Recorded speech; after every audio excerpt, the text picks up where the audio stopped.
For everything. So let's talk about some of the issues that we have to assume responsibility on. Number one, extension cords and air hoses on the ground, and we're through with them. What should we do? Roll them up. Roll them up and put them away. And that's all about personal responsibility. I thought it was good housekeeping. Good housekeeping. Good housekeeping is a cornerstone of safety. Another issue in terms of slips and falls is make sure that your shoes, your shoes are in good shape so that you're not worn where you don't have any gripping power on your sole. Everybody's shoe in good shape. Times is hard. All right. Yeah. So that's another issue of personal responsibility, making sure that your work clothes are appropriate for the condition. Another issue is you're working on your machine and the coolant is leaking out and you've got some lubricants on the floor and it's going into an area where everybody is walking. What's our personal responsibility in that issue?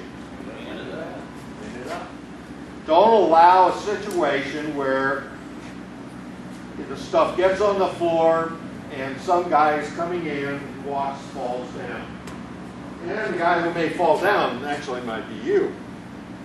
For the ladies in the office, one of the things that causes falls is they don't close the file doors or desk doors. And so someone is busy and they trip and fall over that. So, everybody has to assume the responsibility in office workers, shop employees, everybody has to be a part of assuming the responsibility. If you see a staircase or some uneven space on your work floor, you need to pay attention, report it, let's see if we can get it fixed. I want to talk briefly about a ladder safety. Now, since Christmas is here, we're going to be using these ladders. So the first thing about preventing a slip and fall, or a fall in the case of a ladder, if we're going to use a ladder, let's make sure we use the right type of ladder. In other words, this is a step ladder.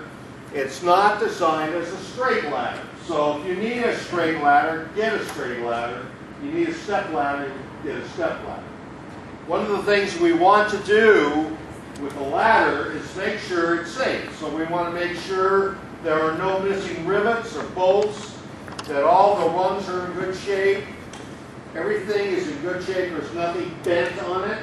And one of the key components is we want to check the feet to make sure that they're in good shape and they're not worn to a point where they won't prevent slipping. Now, one of the issues that causes a lot of falls is people don't use a large enough ladder. And basically, these 3 steps here are to prevent you from falling.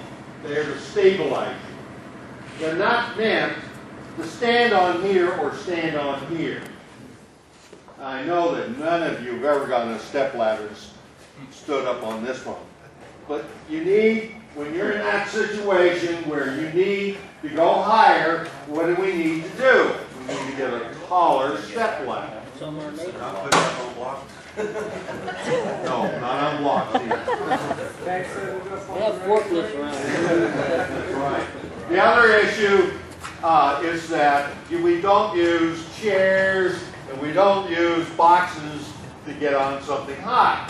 Now let me tell you a personal experience. My wife, who was a school teacher, one day was decorating a room, and so she took her chair with rollers on it. And guess what she did? She stood up. Now what happens when you stand on a chair with rollers? Well, they call that room service. That's right. And her reward was about 10 stitches on her head. Yeah. So the point is, if you're busy and you're thinking about using a chair or some other device rather than a ladder, then what you need to do is stop and remember my wife's foolish accident and say, I need to get a ladder instead of this. You get paid the same amount, but you have the opportunity of preventing an accident. What's the weight rating on that ladder right there? It's not good enough for me to stand on it, that's for sure. This one I think is 250 pounds. Okay. Okay, now the last thing I want to talk about, well, not quite the last. I want to talk about ergonomics. Now what ergonomics is a fancy word to talk about getting your workspace to fit your body rather than have the workspace control your body. What I mean is, if you have a table that you're always hunched over working on that, that's a problem. Why?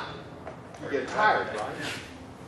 Your back hurts, you're not as productive, and so what you want to do is to look at your workstation and see if there's anything that might be used so they would better work with your body. If you do have something of that nature, you need to report it in your suggestion box, okay?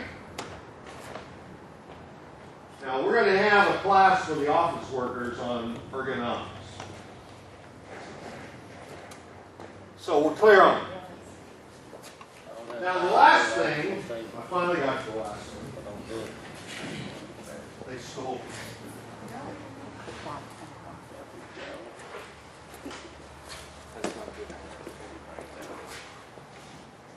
Do you guys remember this? Nope. Yep.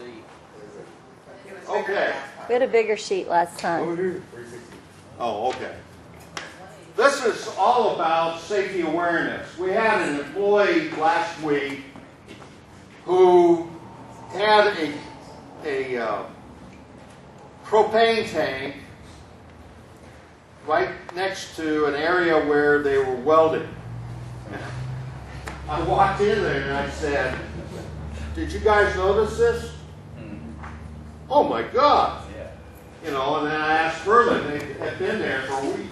Now what would have happened if there had been a little leak in that propane tank? Boom. So this is all about safety awareness. In other words, being aware of what is in your work area.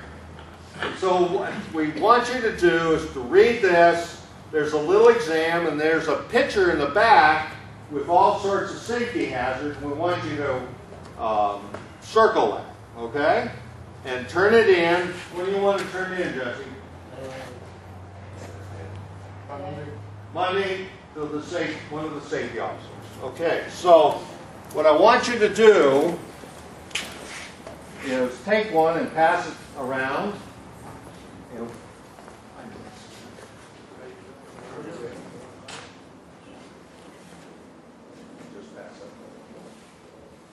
Again, this is all about assuming responsibility in terms of our safety.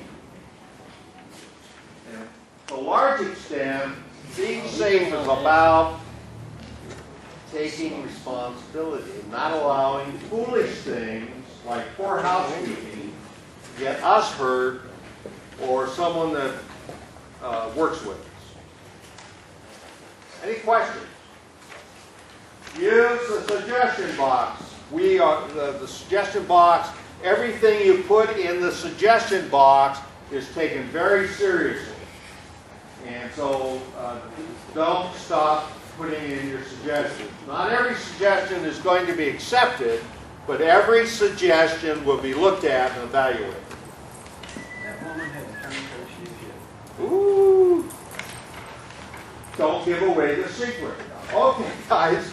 That's about all I want to talk about today.